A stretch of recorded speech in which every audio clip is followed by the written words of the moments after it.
Teacher చెప్పిన దానికంటే కూడా తల్లిదండ్రులు చెప్పేటువంటిది కొన్ని ఎక్కువ కూడా పిల్లలు వింటా ఉంటారు.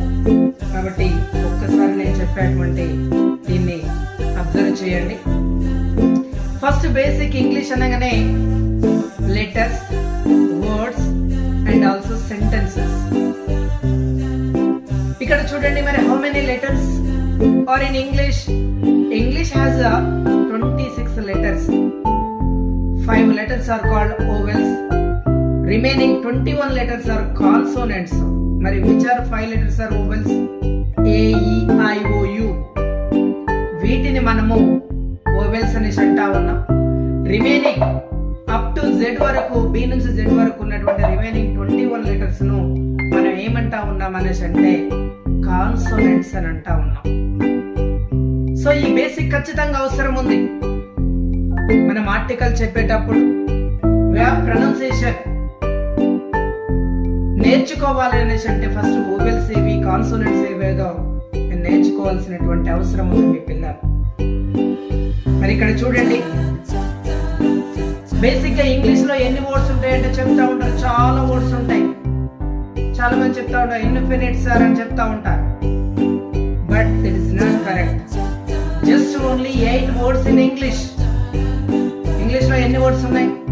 Just 8 words only. 8 పదాలు మాత్రమే ఇంగ్లీష్ లో ఉంటాయి.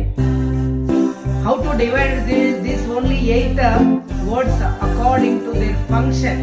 అవి చేసేటువంటి పనుల ప్రకారం జస్ట్ 8 వర్డ్స్ ఉన్నాయి. So here is given list: noun, pronoun, verb, adjective, adverb, preposition, conjunction, interjection. మరి నౌన్ ఏం తెలియజేస్తుంది? Name of a person, place, thing and also idea. మరి what said? Pronoun is used to instead of noun. Noun కు బదులుగా వాడేటువంటి దాన్ని మనం pronoun అనేసి అంటా ఉన్నాం. మరి verb, what is the work of verb? shows or action or state or function. ఇది చేసేటువంటి పని ఏంటంటే క్రియ, ఒక పనిని తెలియజేస్తాం. మరి what is the work of adjective? describe noun or pronoun. ఆ నౌన్ ప్రొనౌన్ డిస్క్రైబ్ చేసేటువంటి దాన్ని మనం అడ్జెక్టివ్ అనేసి అంటా ఉన్నాం. Next, what is the work of adverb? describe, verb, adjective and also adverb.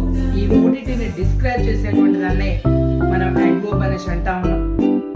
Next, what is the work of preposition? it shows the relationship between sentence and also object. Object లో ఉన్నటువంటి word కు remaining ఉన్నటువంటి sentence కు ఉన్నటువంటి relation చెప్పేటువంటి దాన్ని మనం preposition అని అంటాం. మరి next one is the conjunction. Conjunction is nothing but joints words or sentences.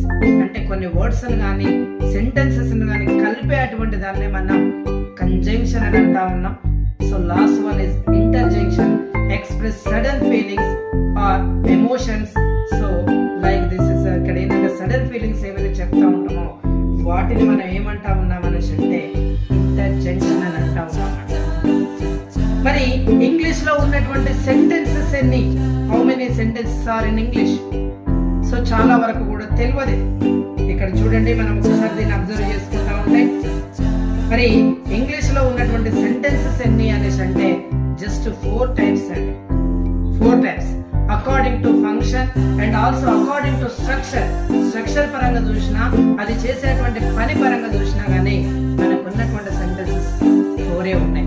మరి according to function assertive sentence, second one interrogative, third imperative and also 4 is exclamatory sentences.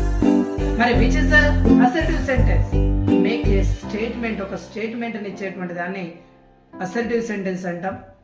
ఒక క్వశ్చన్ అడిగేటువంటి దాన్ని ఇంటరాగేటివ్ అంటాం. మరి order కానీ request కానీ advice చేసేటువంటి దాన్ని ఇంపారేటివ్ అంటాం. మరి స్ట్రాంగ్ ఫీలింగ్ ఎక్స్ప్రెస్ చేసేటువంటి దాన్ని ఎక్స్క్లమేటరీ సెంటెన్స్ అనేసి అంటాం. మరి నెక్స్ట్ వన్ చూడండి, అకార్డింగ్ టు ద స్ట్రక్చర్ ఏమున్నది?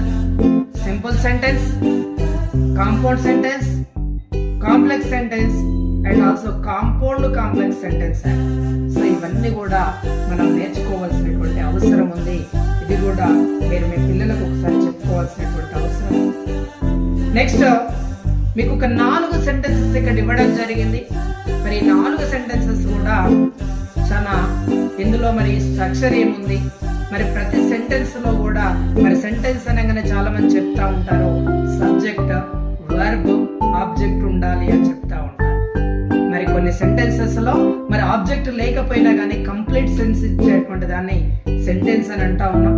అందుకే నేను ఇక్కడ ఒక 4 సెంటెన్సెస్ ఇక్కడ ఇవ్వడం జరిగింది. Varshini goes to school every day. Second one, Harini wrote a book. Third, Ritvika is good at English. And the last one, Banu Tejan is eating a banana. So 4 sentences కూడా మీరు ఒకసారి అబ్జర్వ్ చేసుకుంటే మరి ప్రతి దాంట్లో ఆబ్జెక్ట్ ఉందా లేదా అనేది ఒకసారి మీరు ఫైండ్ అవుట్ చేసుకోవచ్చండి వీటి ఈ సింపుల్ సెంటెన్సెస్ ద్వారా. ఇక్కడ చూడండి, ఇక్కడ క్లియర్ గా మరి ఎక్కడ సబ్జెక్ట్ ఉంది, ఎక్కడ వర్బ్ ఉంది, ఎక్కడ ఆబ్జెక్ట్ ఉందో నేను చెప్పడం జరుగుతా ఉంది. ఒకసారి చూడండి. First sentence, Varshini goes to school every day. Varshini is the subject, goes అనేది పని అండి, దాన్ని అందుకే మనం గోబ్ అనేసి అంటా ఉన్నాం.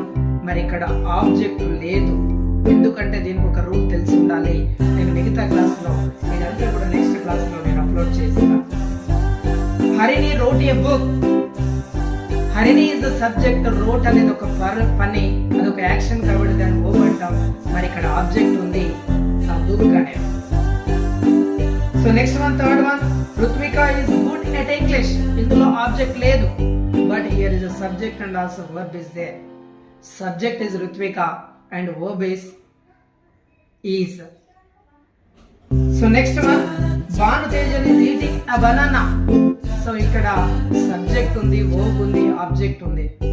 సో ఇక్కడ చూడండి, ఇవన్నీ కూడా తెలవాలంటే మనకి ఇంగ్లీష్ లో ఉన్నటువంటి రూల్స్ ఏంటి మనం ఖచ్చితంగా వీటిని ఫైండ్ అవుట్ చేసుకున్నప్పుడు మాత్రమే మనం వీటిని నేర్చుకోవడం ఈజీ అవుతుందని తెలియజేస్తా ఉన్నాను.